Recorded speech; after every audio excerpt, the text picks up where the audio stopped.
அம்மா இந்த கத்திரிக்காய் வச்சு என்ன செய்ய போறீங்க? குண்டு கத்திரிக்காய் வச்சு. கத்திரிக்காய் வச்சு கோசு மல்லின்னு இருக்குது. கத்திரிக்காய் கோசு மல்லி தான் இப்போ செய்ய போகிறேன். இப்போ செய்கிறதுக்கு எல்லாமே எடுத்து வச்சுருக்கேன் பாருங்கள்.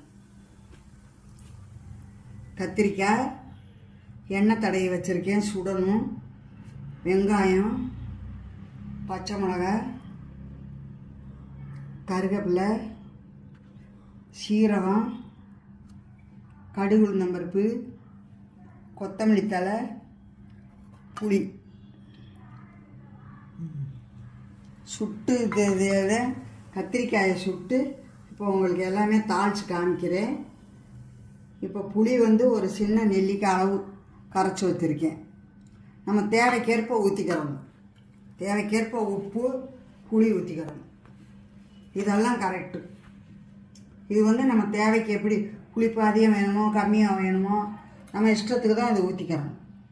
கோசுமல்லி இது பேர். சரி, இப்போ கத்திரிக்காயை சுட போகிறோமா, கேஸ் அடுப்பில் தான்மா சுடணும். அப்போல்லாம் நாங்கள் நெருப்பில் சுடுவோம். இப்போ அது இல்லை, கேஸ் அடுப்பில் தான் சுடுறேன்.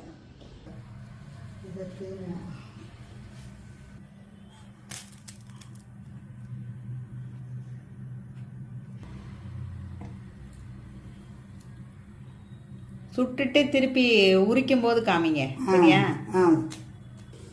பாருங்க, இது எப்படி சுட்டாச்சுன்னு பாருங்க. இதுக்கப்புறம் இதை தோலை எடுக்கணும். இப்போ சுட்டு எடுத்தாச்சு. இதனோட தோலெல்லாம் இப்போ எடுத்துக்கணும். ஸ்கின்னை எடுத்துட்டு உள்ளே இருக்கிற ஃப்ளஷை எடுத்து நம்ம தாளிக்கணும். இப்போ தோலெல்லாம் எடுத்தாச்சு என்னம்மா? இப்போ தோலெல்லாம் எடுத்தாச்சுல்ல? ஆமாம் ஆமாம், எடுத்தாச்சு. இப்போ கொஞ்சம் ஆறணும். ஆறுன வெட்டி தான் மசிக்கணும். சுடுதுல்ல? ஆமாம், இப்போ சுடுதுமா. இந்த வீடியோவில் சுடுதுமா. இந்த நல்லா வெந்துருச்சு பாருங்க. எண்ணெய் தடவி சுட்டேன், வெந்துருச்சு. நல்லா வெந்துருச்சு. இப்படி தான் இருக்கணும். அப்போ இல்லைன்னா நான் மசிக்க வராது. இப்போ மசிக்கிறத எடுத்து நான் காமிக்கிறேன். இப்போ சும்மா ஆறுறதுக்காக போடுறது இருக்கு. அதனால இதில் மசிக்கிறது. அப்போ பருப்பு மத்தெல்லாம் செய்வாங்க, இப்போ இதில் சேரும். கல்ச்சட்டியில் போட்டு என்னம்மா? கல்ச்சட்டியில் போட்டு பருப்பு மத்தல செய்வாங்க. அதெல்லாம் ஏதுமா, நல்லா நைஸாக கடைஞ்சிடணும் என்னம்மா? ஆமாம் ஆமாம், அப்போ தான் சாப்பிட்றதுக்கு நல்லாயிருக்கும்.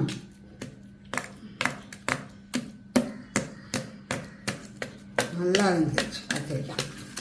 நல்ல கத்திரிக்காய், நல்ல கத்திரிக்காய். பெங்களூர் கத்திரிக்காவாம்மா இதுக்கு பேர்? இது மசியலுக்குன்னே இது இருக்குமா. இந்த பெரிய மசியல் பஜ்ஜி போடுறவங்க இது வாங்குவாங்க. ரவுண்ட் ரவுண்டாக நறுக்கி பஜ்ஜி போடுவாங்க. நல்லா இருக்கும் பஜ்ஜி. கொஞ்சம் உப்பு. ஆமாம், தேவைக்கேற்ப. அதே கொஞ்சம் புளி.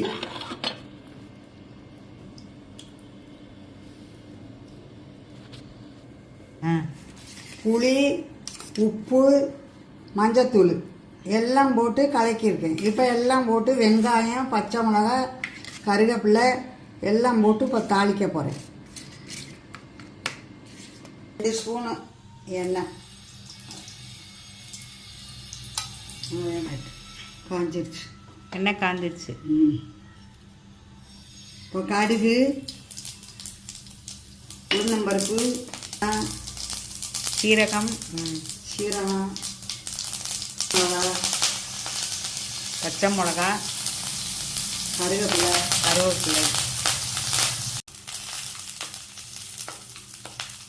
பெருங்காயம். இந்த பச்சை மிளகா கொஞ்சம் வாசனை வர்ற வரைக்கும் வதக்கணுமா, அப்போ தான் நல்லாயிருக்கும்.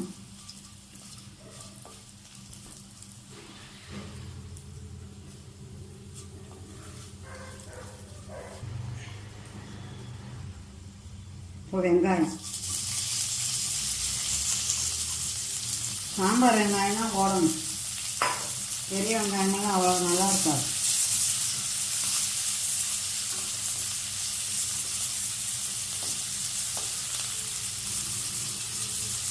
கையெடுங்க.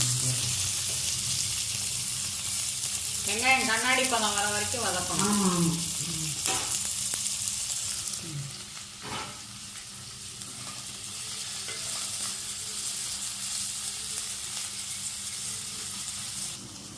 வதங்கிடுச்சாம்மா? நான் கொஞ்சம் வதங்கணுமா, கொஞ்சம் நம்ம அந்த ஒரு மாதிரி ஒரு ப்ரௌனாக வரும், அப்போ தான் அதை ஊற்றணும். இப்போ கத்திரிக்காயை ஊற்றியாச்சு.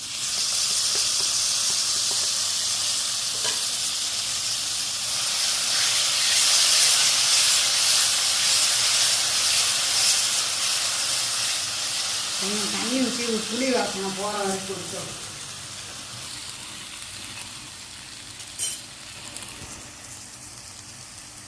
கொஞ்சம் தண்ணி ஊற்றணும். ஆமாம், இந்த புளி வாசனை கொஞ்சம் போகிற வரைக்கும் கொதிக்கணும், இல்லாட்டி பிடிச்சிரும்ல.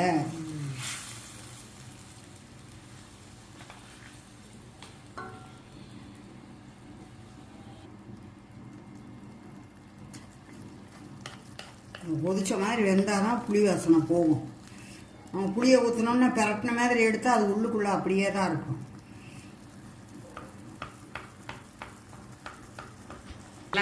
நல்லா கொதிக்க ஆரம்பிச்சிருச்சு. ஆமாம், கிண்டி விடணும். என்னம்மா?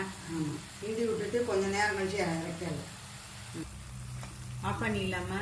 ஆஃப் பண்ணியாச்சுமா, அவ்வளோதான். கொத்தமல்லியை போ.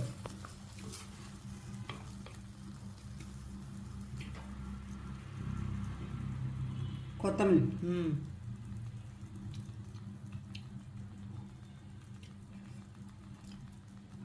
கொத்தமல்லியெல்லாம் எவ்வளோ வேணாலும் போட்டுக்கலாம்,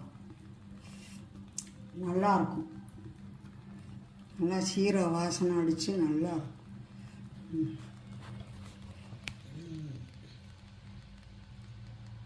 நம்மளோட கோசுமல்லி, கத்திரிக்காய் கோசுமல்லி, கத்திரிக்காய் கோசுமல்லி ரெடி ஆயிடுச்சு. பாருங்க, கத்திரிக்காய் கோசுமல்லி ரெடி ஆயிடுச்சு. பாருங்க, ஆவி பறக்கும் கத்திரிக்காய் கோசுமல்லி.